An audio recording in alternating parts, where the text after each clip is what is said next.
Bienvenidos al curso de funciones analíticas y en esta oportunidad entonces vamos a comenzar a estudiar el teorema de Cauchy, ¿ok? Vamos a dar una primera versión de este teorema tan importante dentro del estudio de la teoría de integración compleja y esta versión va a ser dada para un rectángulo, ¿ok? A lo largo de la demostración va a quedar claro esta hipótesis.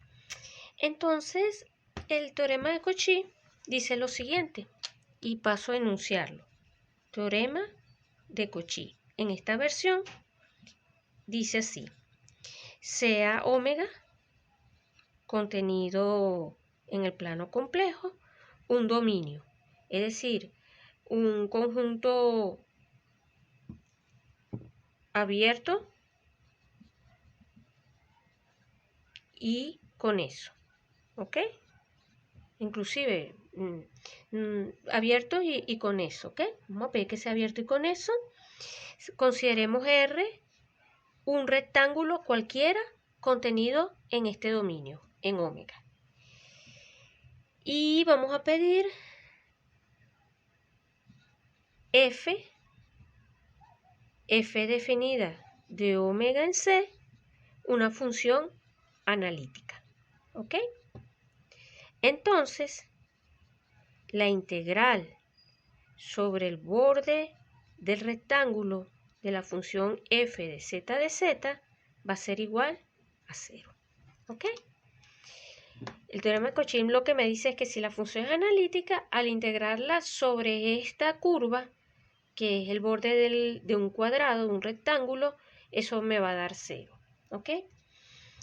La demostración de este teorema es la siguiente. Fíjense, primero vamos a suponer que nosotros vamos a ilustrar un poco la situación. Supónganse que aquí nosotros tenemos nuestro dominio omega sobre el cual está definida la función. Dentro de él consideramos un rectángulo, yo voy a dibujarlo así como un cuadradito.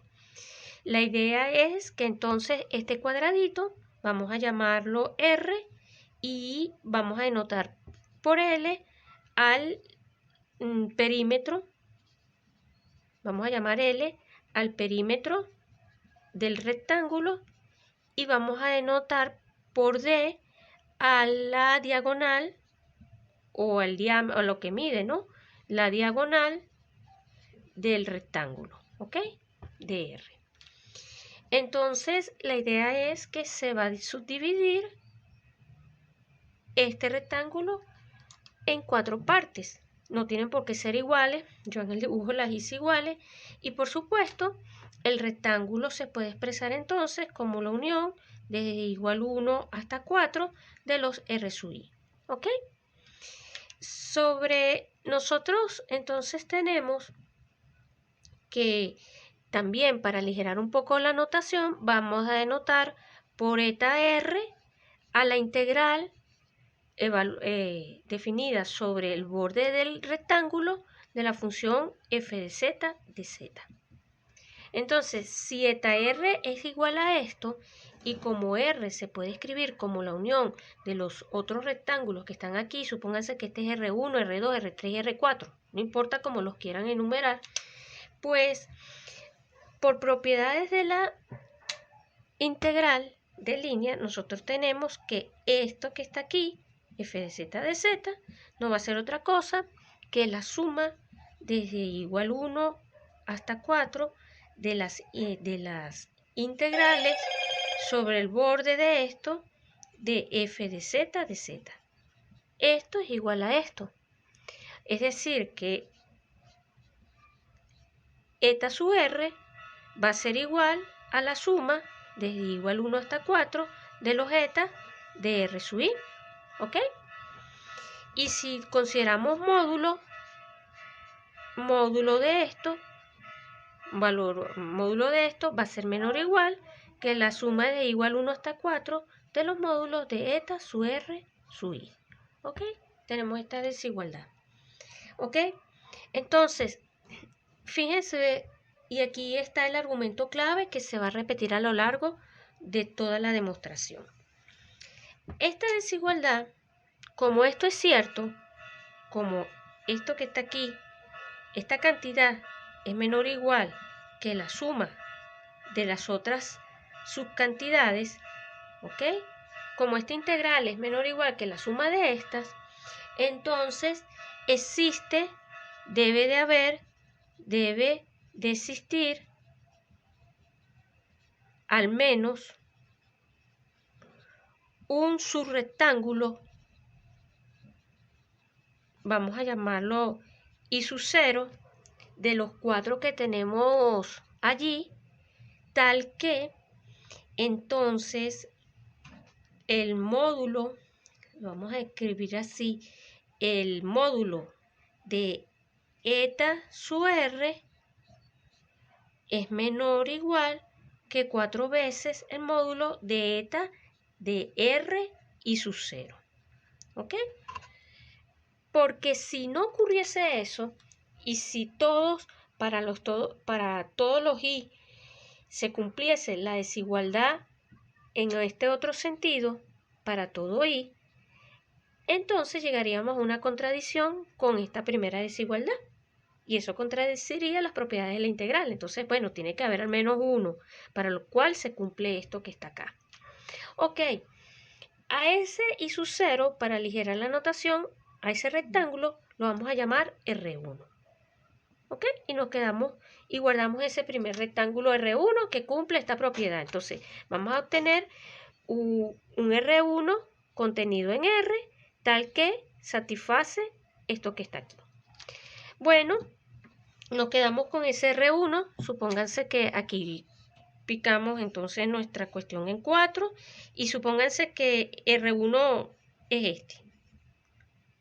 Nos quedamos con ese R1, nos olvidamos de los otros y entonces acá vamos a repetir el argumento. Es decir, acá volvemos a subdividir en 4 partes y vamos a hacer el mismo análisis.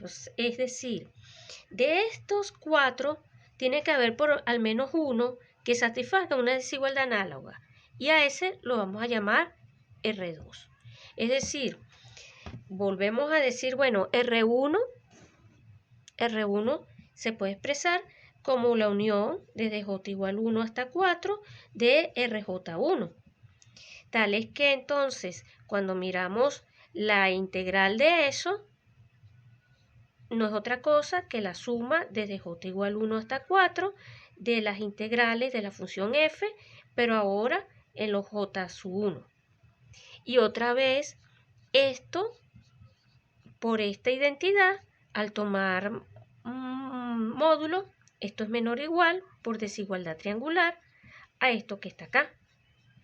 Y tenemos esta desigualdad aquí, de este tipo, entonces debe de existir, existe al menos, debe de existir, estoy repitiendo otra vez el argumento, al menos un J sub 0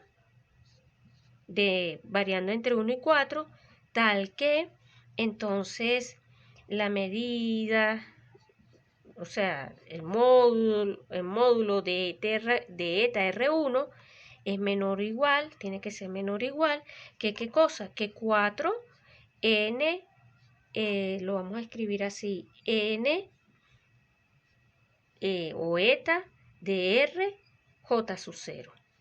Pero entonces nuevamente para aligerar aquí sería nivel 1, ¿no? Pero entonces para aligerar la notación a este R1 de J sub 0 simplemente lo voy a llamar R2. ¿Ok? Entonces, ¿qué hemos obtenido? Hemos obtenido ahora en un segundo nivel un R2 contenido en R1 que a su vez está contenido en R, tal que ahora vamos a obtener que el módulo de este, n de R1, va a ser menor o igual que 4 veces n de R2, ¿ok? Pero fíjense que entonces esto va a implicar, por el paso anterior, que la medida de la integral, o sea, que el módulo de la integral de la función f sobre el borde de R va a ser menor o igual que 4 a la 2 cuando miramos la integral de la función f ahora sobre el triángulo de resolución 2. R2, ¿ok? Que picamos, ¿verdad? Y volvimos a picar y nos quedamos entonces por acá. Supónganse que sea este R2, ¿ok?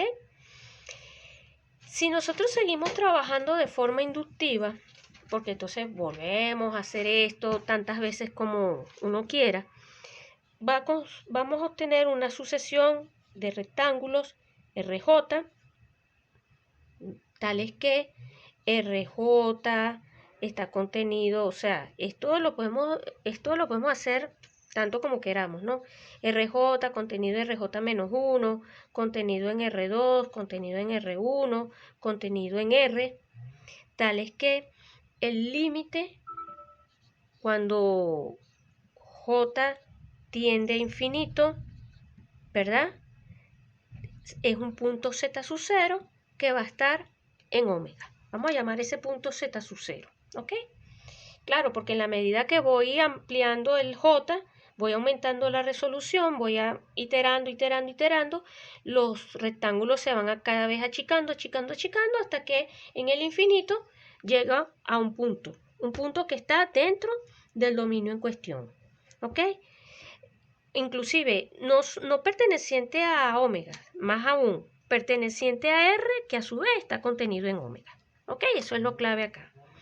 Entonces, fíjense, como la función f es analítica,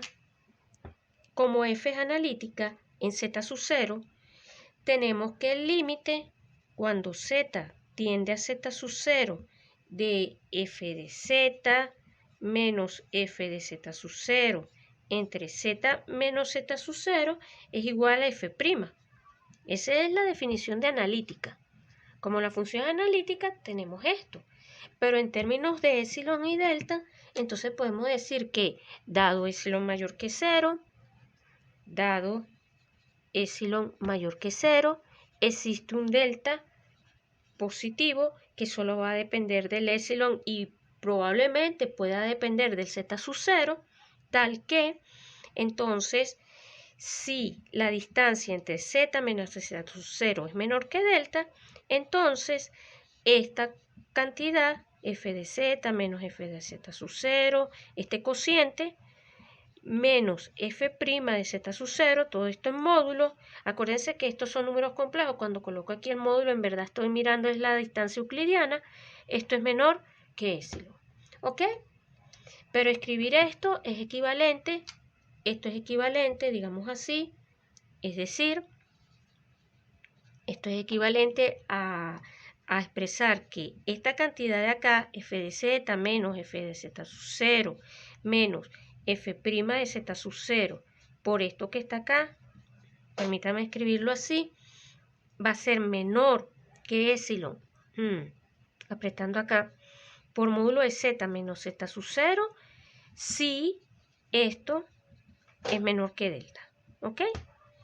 Lo vamos a reescribir así, o siempre y cuando z pertenezca a la bola de centro z sub 0 y radio delta. Entonces lo que vamos a hacer es ajustar un poco las cosas para que esto funcione, porque en mi sucesión de rectángulos, a nuestra sucesión de rectángulos, fijamos o escogemos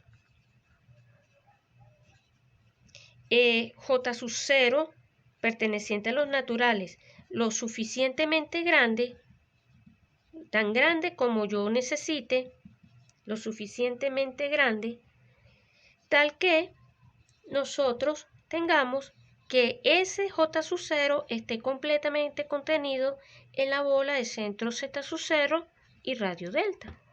¿Ok? Escogemos ese J sub 0 bien grandote, tal que la bolita se coma, dado el epsilon, encontramos el delta, dado el delta, entonces fijamos ahora el J sub 0, tal que ocurra esto que está acá. ¿Ok?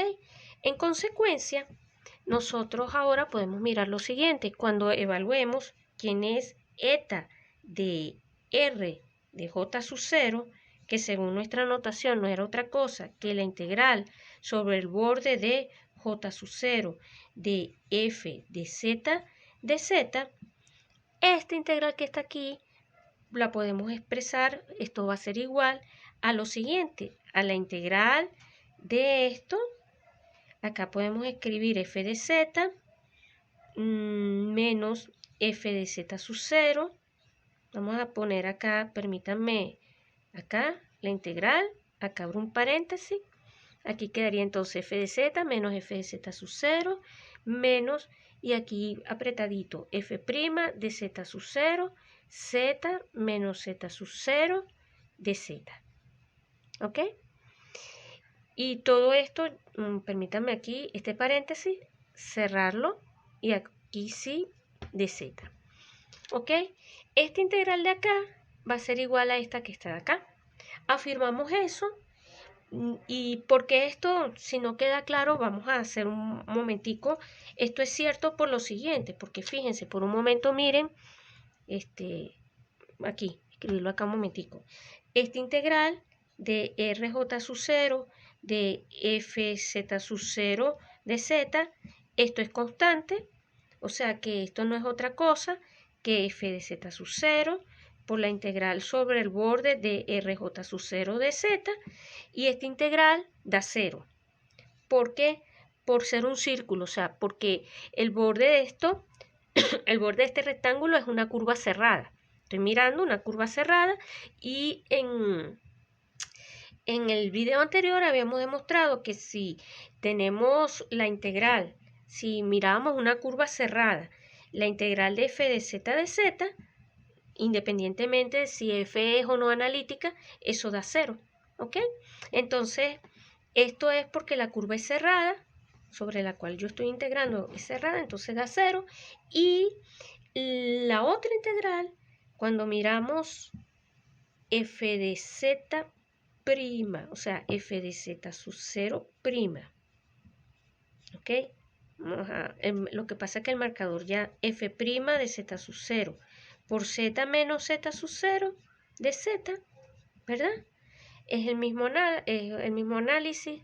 Esto va a ser igual entonces a f' de z sub 0, la integral de esto, rj sub 0 por z menos z sub 0 de z, y esto no es otra cosa que, lo voy a escribir aquí apretadito, f' de z sub 0 que multiplica z menos z sub 0 a la 2 entre 2.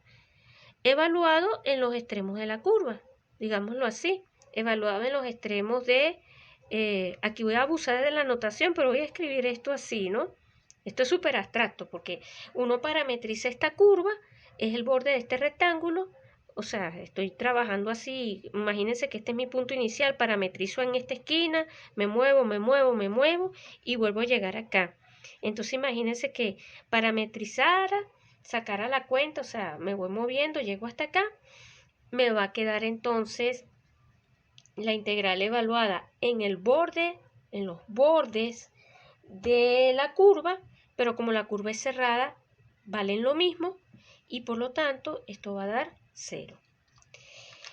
Una vez que nos convencemos de eso, entonces vamos a continuar con la demostración. Fíjense, habíamos dicho que esto que está aquí entonces no era otra cosa que este de RJ0, ¿ok?